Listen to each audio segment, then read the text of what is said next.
बोलनी जब सखी उझगरे लागल पहरकवा पर गइल रे हरकवा जर गइल रे लगे में छोड़ल सछोरा बमवा देहिया हर गइल रे पहरकवा पर गइल रे हरकवा जर गइल रे लगे में छोड़ल सछोरा बमवा देहिया हर गइल रे का कोई सखी जीव डरे लागल है बोलनी जब सखी उझगरे लागल नीचे से झरे लागल रे बोलनी जब सखी उझगरे लागल फहरकवा जरे लागल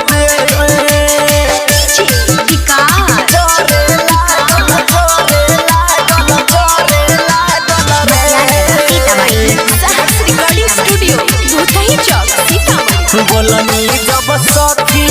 उझगरे लागल रहले उझगले झरले तेरे मांग फरले नागिन परकवा रहे हथवा में धरले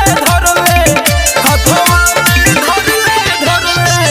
रहे उझरले झरले तेरे मांग फरले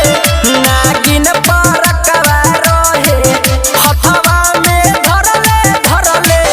अहरक सूरज देव के पहरे लागल है बोलनी जब सखी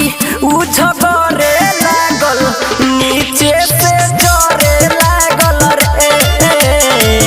बोलनी जब सखी उझगरे लागल फहरकवा जरे लागल रे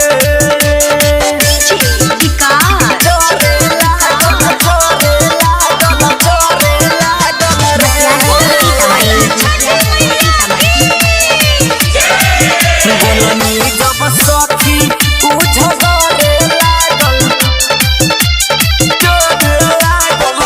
छोटी माई के घटवा पर साँझो के बाद भइल पियर फड़ा कोई सखी